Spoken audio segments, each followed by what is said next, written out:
All right, sir. Can you please introduce yourself? Name is Major General Ronald Bailey, Commanding General 1st Marine Division.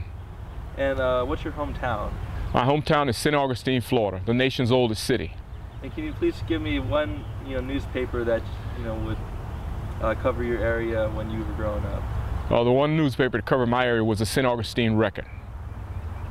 All right, General. So I'd like to ask you, we've got Desert Scimitar coming up, and can you tell me the purpose of this exercise? Well, Desert Scimitar is the second of our division exercises. We have 2 division exercises a year, and this is the second exercise where we have the opportunity to exercise command and control of division units.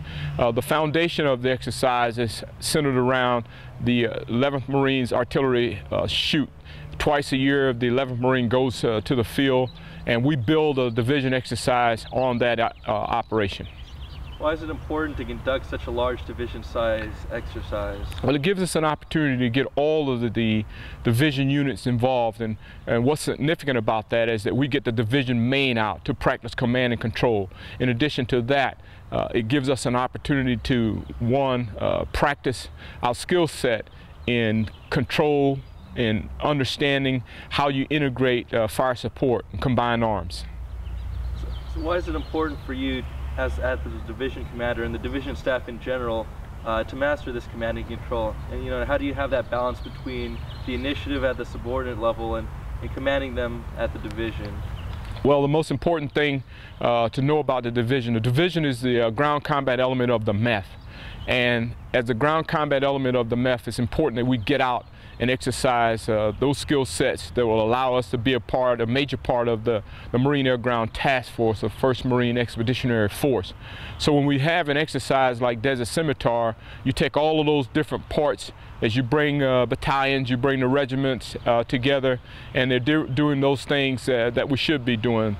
Part of this exercise, initially we were going to have an amphibious operation phase, but we were unable to get naval ships.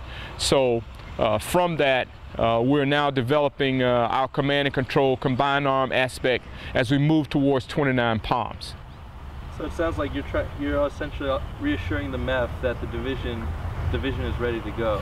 Not only reassuring the MEF, but reassuring the Marine Corps that the 1st Marine Division is always ready to go, always ready to respond to any contingency, whether it's an amphibious operation or any other operation as directed by the MEF Commander or the United States Marine Corps. We stand ready to take on that challenge. Sir, I understand that during the exercise you're putting your staff through some very challenging scenarios. So I want to ask, at what point do you expect to start encountering some friction?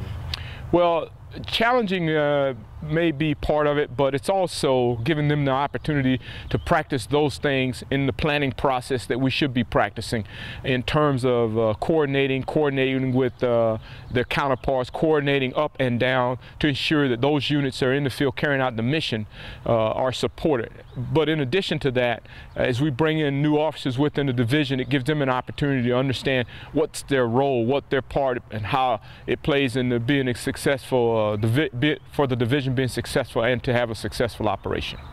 Can you describe some of those challenges that those new officers are going to face out there? Challenges, for one, going as a main. The division main has not been in the field for a long time, many years, several years. So those young officers, or at least those who just join the division, get the opportunity to see the division main in the field and understand what's required in order to put the main, but most importantly understand their role in providing information to me, the commanding general, and what I'll need to prosecute a war, to prosecute an operation. So it sounds like they need to maintain constant communication at all times. Communications one, data. So for example, our G6 have the opportunity to set up the command, to set up our radio network, our data network. Those things that will be required of us in a combat environment, that's what we're practicing during this operation. As a commanding general, what's the most challenging aspect of this kind of exercise for you? Well, you have a lot of moving parts, and so coordinating all those moving parts, and so that requires synchronization, and that's the challenge in itself, to ensure that all the elements have come together, to all the elements that are required to be successful. And then on top of that, we want to get out and train and prepare ourselves and exercise our skill set, but we need to do it in a safe manner, and that's the extreme challenge that we have. So, I mean, that's a lot of responsibility, and as a commanding general, how are you able to accomplish all of that? Well, I accomplish it through having a great staff. So I wish I could take credit for it, but I can't. In fact, I have a great staff from the G1 all the way through G7, and great commanders who are out doing those things that they should be doing in terms of command and control and exercising leadership and providing those Marines the guidance that they need to be successful in their operation. So lately there's been some concern among senior officers that there will be some curtailment of training due to fiscal constraints. But in that context, how has the 1st Marine Division got to maintain its readiness in the current? I think that this is an opportunity for us to be innovative, creative, and take advantage of every training opportunity that we're given.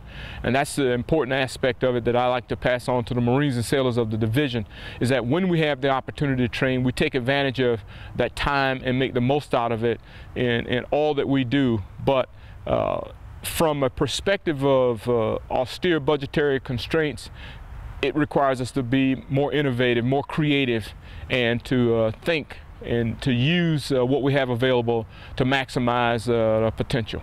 So have you applied some of that thinking to Desert Scimitar? Absolutely. We apply that in all facets of it, in terms of running 24-hour operations and taking advantage of every opportunity we have, every round that's fired, that is fired for a purpose, and that we gain something from it.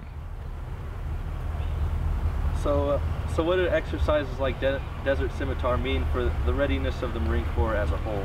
Well, from the readiness perspective, it allows the Division 1, as I said earlier, to exercise its skill sets, command and control, combined arms, and that key element of the MAGTF, ensure that it's ready. But we also let the Marine Corps know that the 1st Marine Division is standing by, ready to respond to any contingency or operations. We start talking crisis reaction. We are ready to respond for any type of crisis reaction that this nation or this Corps may call on us to accomplish. General, is there anything you'd like to add? Well, what I want to say is that appreciate all the hard work and effort of the division staff and also of the commanders, Marines and sailors who go out and do those things that we require them to do.